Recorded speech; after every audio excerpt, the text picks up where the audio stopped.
A paz do Senhor para os irmãos. Então, semana passada nós terminamos o capítulo 2 e o que acontece? Nesses dois capítulos que se seguem, o 3 e o 4, eu dei uma lida nos dois capítulos e reparei que vamos ter muito o que falar, mas não vamos pular, não vamos deixar em branco. Amém? Então nós vamos fazer a leitura dos dois capítulos, do 3 e do 4, tá bom? E depois então a gente vai fazer um discernimento, os irmãos vão observar que não tem muito a acrescentar. Vamos à leitura do capítulo 3 e do capítulo 4. Pelo que não podemos mais suportar o cuidado por vós, achamos por bem ficar sozinho em Atenas. Bem, só para lembrar, Tessalonicenses, tá? Capítulo 3 e capítulo 4. Versículo 2. E enviamos Timóteo, nosso irmão e ministro de Deus, no Evangelho de Cristo, para nos fortalecer e nos exortar acerca da vossa fé. 3. Para que ninguém seja abalado por essas tribulações, porque vós mesmos sabeis que para isso fomos destinados, pois quando estávamos ainda convosco, de antemão, vos declarávamos que havíamos de padecer tribulações, como sucedeu, e vós o sabeis. Por isso também, não podendo eu esperar mais, mandei saber de vossa fé, receando que o tentador, ou Satanás em outras versões, vos tivesse tentado, e o nosso trabalho se tornado inútil. Mas agora que Timóteo acaba de regressar do vosso meio, trazendo boas notícias de vossa fé e de vosso amor, dizendo que sempre nos tende em afetuosa lembrança, anelando ver-nos assim como nós também a vós. Por isso, irmãos, em toda nossa necessidade e tribulação, ficamos consolados acerca de vós pela vossa fé, porque agora vivemos se estáis firmes no Senhor. Pois que ação de graça podemos render a Deus por vós, por todo gozo, com que nos regozijemos por vossa causa diante do nosso Deus, rogando incessantemente, de noite e de dia, para que possamos ver o nosso rosto e suprir o que falta à vossa fé. Ora, o próprio Deus e Pai nosso e nosso Senhor Jesus nos abram o caminho até vós, e o Senhor vos faça crescer e abundar em amor uns para com os outros, e para com todos, como também nós abundamos para convosco. 13. Para vos confirmar os corações, de sorte que sejam irrepreensíveis em santidade diante de nosso Deus e Pai, na vinda de nosso Senhor Jesus com todos os seus santos. Esse é o capítulo 3. Capítulo 4. Finalmente, irmãos, vos rogamos e exortamos no Senhor Jesus que, como aprendeste de nós, de que maneira deveis andar e agradar a Deus, assim como estáis fazendo, nisso mesmo abundeis cada vez mais. Pois vós sabeis que preceitos vos temos dado pelo Senhor Jesus, porque essa é a vontade de Deus, a saber, a vossa santificação, que vos abstenhais da prostituição, que cada um de vós saiba possuir o seu vaso em santidade e honra.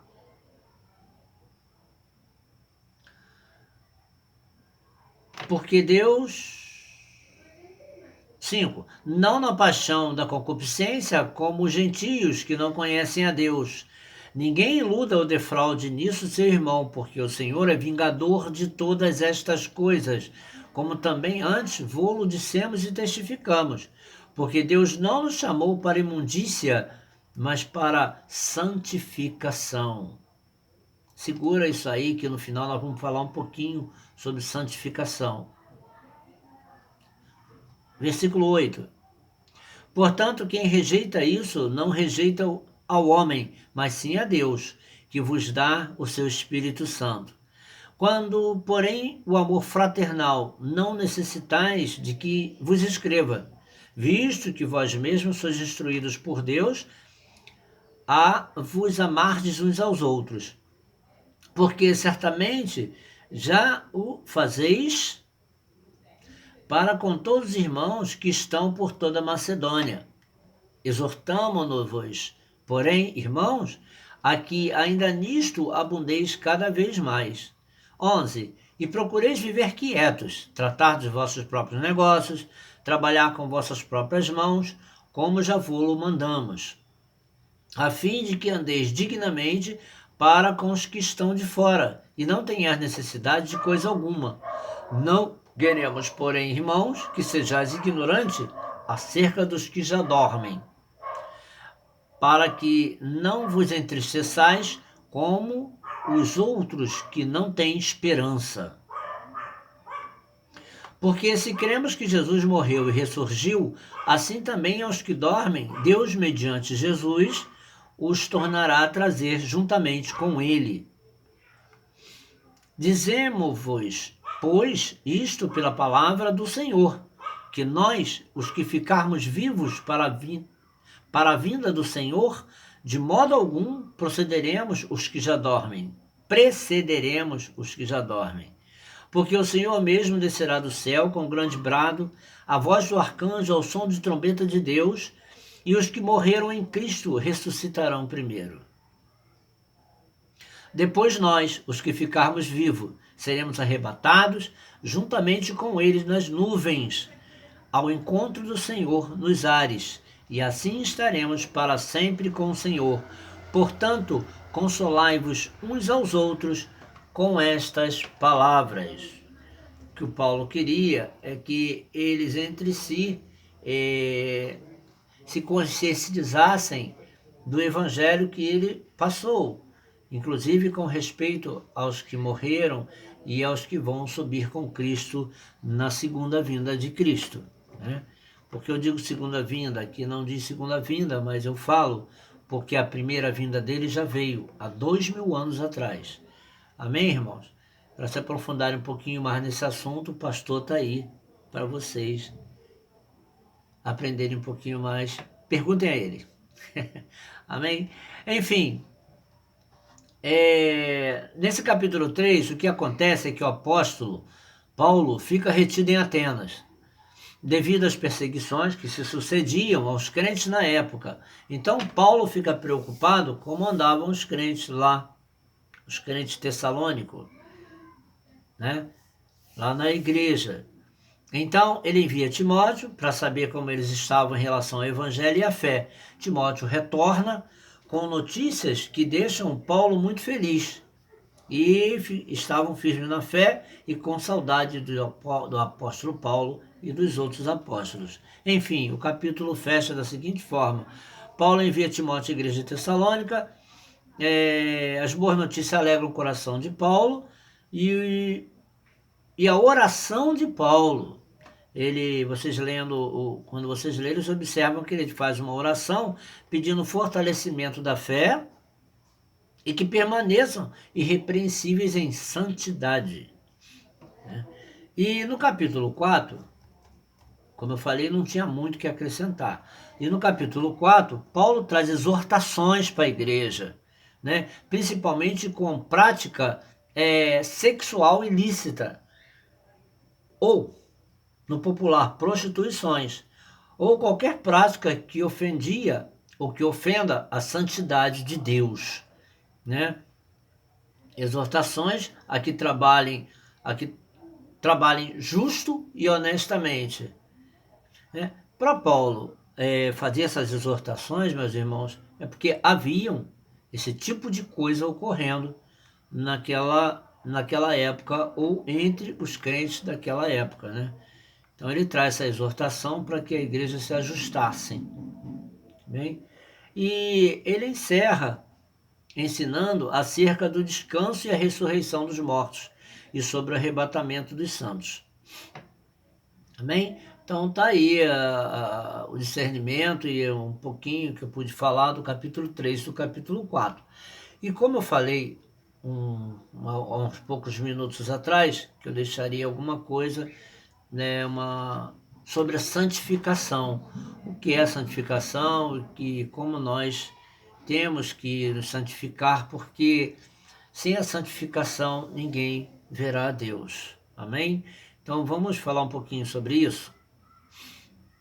Mais ou menos assim, ó, através de toda a Bíblia, a santificação tem sido um elemento essencial na relação entre Deus e seu povo. Essa qualidade de ser separado do pecado é uma característica fundamental da santidade de Deus, que tem que ser desenvolvida como parte do caráter de seus filhos. Deus quer um povo santo. Desde a criação, Deus quis um povo santo.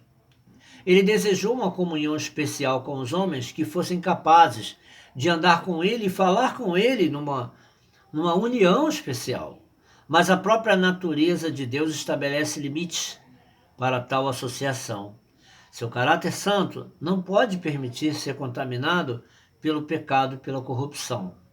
Os homens só podem estar na sua presença se forem puros.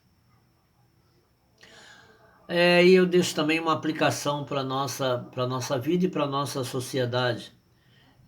Mais ou menos assim. Vivemos em um mundo que tem sido manchado por milhares de anos pelo pecado. Estamos rodeados por violência, pornografia, desonestidade e falsa religião. Fácil da gente ver isso por aí, não é verdade? Deus não pretende que nos isolemos desse mundo, mas que fujamos dos seus pecados e brilhemos como luzes neste mundo de trevas. Nós somos luzes. Nunca foi fácil viver como povo santificado no mundo de corrupção e injustiça. Eu concordo com isso. Mas Jesus nos apresenta ao contrário, porque é possível. É possível. Jesus provou isso durante uma vida de pureza sem pecado. Ele esteve aqui na terra, nasceu de mulher, viveu como homem e não pecou. Então, se ele conseguiu, nós também podemos conseguir. Viver uma vida de santidade, porque sem a santidade não veremos a Deus. Então, irmãos, essa é a nossa responsabilidade. Seguir os passos de Jesus. É difícil? Não, não é difícil. E se nós pecarmos, temos advogado. E podemos pedir perdão, porque não estaríamos pecando com o intuito de pecar. Mas todos nós pecamos. Então, nós possamos orar e pedir a Deus que possa nos perdoar de nossos pecados. A minha oração geralmente é assim: Senhor, perdoa meus pecados, entro na sua presença. Geralmente eu oro dessa forma, pedindo perdão pelos meus pecados, porque eu tenho a consciência que sou pecador. Mas também tenho a consciência de ter sido remido pelo sangue de Jesus Cristo. E você também foi remido e lavado pelo sangue de Jesus. Amém, irmãos? Então tá aí o discernimento, o capítulo 3 e capítulo 4 dessa semana. Semana que vem a gente já entra no capítulo 5. Eu ainda vou ler, sinceramente te falo, ainda vou ler, vou ver o que tem lá para a gente poder dar uma boa estudada ali para poder trazer para os irmãos. Amém? Então vamos, tá aí o dessa semana e nós vamos encerrar com a oração, com a oração em nome de Jesus. Querido Deus, em nome de Jesus, muito obrigado, Senhor. Perdão dos meus pecados. Eu te agradeço por tudo, agradeço por essa palavra, agradeço por essa leitura bíblica, pela leitura da sua palavra, Deus. Porque ela é viva e eficaz, em nome de Jesus. O amor de Deus, a graça de Jesus Cristo e as doces consolações do Espírito Santo caiam sobre nossas vidas. Em nome de Jesus, eu te agradeço por tudo. Amém. Até a próxima semana, irmãos.